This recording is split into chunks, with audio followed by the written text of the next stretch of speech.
doesn't stop. This is the third day at Comic-Con. We're still doing diversity in comics. My superheroes are black, and we're here with the one and only David Walker. How you doing today? I'm doing good. I'm tired. Day 3 feels like day 33. But that's all right. I'm getting through. We've actually been seeing multiple panels with David Walker's in. You was in the Afro-Punk one. Yeah. You was in the Black Heroes Matter one. You're such a staple in the diverse community of comics and of illustrations and writers. How does that make you feel being in that position that people look up to you and they value your opinion? I'm still getting used to it. It's a weird place to be in because I'm just me. I'm still me. I'm wearing my last clean pair of socks right now. So tomorrow when I'm here, I will be wearing dirty socks.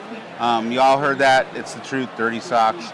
I got to fly home tomorrow and get back to work. And so it's weird because I'm just me. I don't see myself as being a role model or a hero or anything else. I'm just a guy who writes comics. How long have you been writing comics? I started writing comics when I was a little kid. So I've been writing comics for more than 30 years, almost 40 years really. And I went to school. I studied to be an artist, but that didn't work out. I got a career. I started working in journalism. I had a long career in journalism. Always wanted to write comics, but as I got older, I thought, I'm too old to break in. And then at some point, I realized life is too short. You got to do what you want to do. So I left my job at the newspaper, started pursuing a career in writing fiction and comics. Okay. When we was at the Schomburg earlier this year, you talked about education and using comics as a way to educate or help teens and young people increase their literacy. Do you still feel that way? Do you see younger people come and see you? Have younger people been reaching out to you? They have been. It's interesting because a lot of the readers of comics are actually older people, older than their teens, in their 20s, their 30s, their 40s. But I still believe that comics are a useful tool.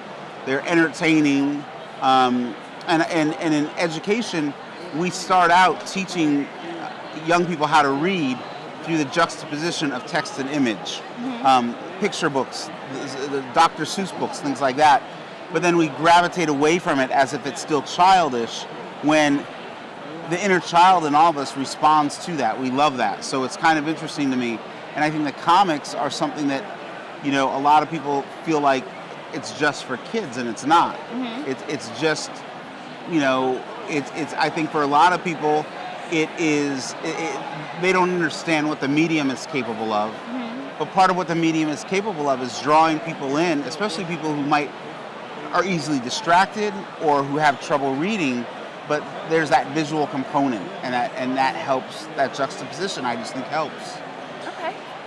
Now, another question I had asked you earlier this year is how you felt or how you define Afrofuturism. Do you feel now that some of the Afrofuturism is now being played out in front of us, with more writers being able to grasp and hold positions, to be able to write, be able to create, and have a voice of their own direction?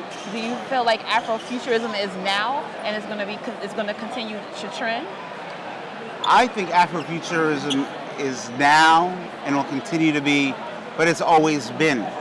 And to elaborate on that, I think that for people of African descent living in this country, we've always had to engage in our imagination of a better world and a better life. Mm-hmm. And that's all part of what Afrofuturism is. So our great-great-great-grandparents who are imagining better lives for ourselves, who are imagining lives as not being slaves, who are imagining lives as being able to vote, having freedom, that was Afrofuturism. So Afrofuturism started the moment we were taken away from Africa. That whole imagining in a better future. And so it's still going on today because the struggles are still real. People are still dying in the streets. People are still going to prison. There's still oppression. There's still inequality. We're still trying to imagine a better world. So I think it's going to be with us. And then I think even if all the ails of the world went away, it would still be there because we would find other things to imagine a better world. Okay. On Twitter, Yeah. You write a lot. Luke Cage is Power Man. Yeah. Can you tell us the similarities and the differences between the two? There is none. Luke Cage is Power Man. If you go back and read the comics from 1972, it started out as Luke Cage Hero for Hire. Then he changed his name to Power Man, and it became Luke Cage Power Man. And then it was just Power Man and Iron Fist. And then at some point he phased out using the name Power Man again, and he just went back to Luke Cage. But Luke Cage and Power Man have always been the same person. It's just like Peter Parker is Spider-Man. It's just like Ben Grimm is the Thing. It's just like Tony Stark is Iron Man. Luke Cage is Power Man. But the problem is that everybody knows him now as Luke Cage. And so I started that hashtag Luke Cage is Power Man simply because I knew that with the new Netflix show, there'd be literally millions of people discovering Luke Cage, falling in love with this character, not realizing that there's a monthly book coming out called Power Man and Iron Fist, which stars Luke Cage. And since I'm writing that book, the more people who buy that book, the more royalties I make, the more I can get my bills paid, the better I sleep at night. Okay. How do you like this Luke Cage on Netflix? I love it. I've only seen 3 episodes so far, though. I've been on the road for 2 weeks. It's been crazy. But the 3 episodes I've seen, I love. By this time next week, I will have seen the entire series. Is this your Power Man that you're seeing on Netflix? Is this what you feel like you was relating to, or you was inspiring that this is what you was writing? It was different, but I wasn't, I think that there's comics and then there's television. There's books and then there's film. The character I'm seeing on the show I love. There's elements of what I'm doing with him that they're doing, but they were, the writers of that show, Cheo Coker, who's the executive producer, creator of the show, he grew up reading the same things that I read, and influenced by the same things that I was influenced by. And so because of that, I think that, we saw a lot of the same opportunities to take the character in directions that had never gone before. And so that's all I was trying to do. I was in the comics, I'm trying to help him grow and evolve, because characters that don't grow and evolve are uninteresting to me. Now, unfortunately, Nighthawk was canceled. Yep. Which was interesting when I heard the news, because every time I went to Forbidden Planet, they always were sold out. Yeah. So I guess it was by market. Like, what do you think were some of the opportunities that Nighthawk could have had that they didn't have? I think there's a number of factors that probably went into the failure of Nighthawk. But at the end of the day, what it just came down to is not enough people bought it. Now, why they didn't buy it, we could probably look at 5 or 6 factors, but I don't think any one thing is to blame. It just, I tell people, sometimes you bake a pie, but everybody else wanted a cake. And I felt like we made a really damn good pie, but nobody wanted pie. They all wanted cake. So the book got canceled. You can't take it personally as a creator. I don't own that character, so Marvel can do whatever they want with him. And, it would have been nice if more people had read it, but the people who read it reacted positively to it. And I think that with a little luck, 10 years from now, 15 years from now, people will still be talking about that book. I hope it's not relevant 10, 15 years from now, because the things it's talking about are the social plagues that we have right now, the immediacy of right now. But the reality is that everything that's going on in that book has been going on for decades, if not centuries, in this country. I thought it was interesting because it was in Chicago. Yeah. It wasn't like a fictitious place, it's somewhere made up in the world. It was actual things you can relate to. Yeah. It was actually kind of like what I thought Spike Lee's Chirac could have been. Okay.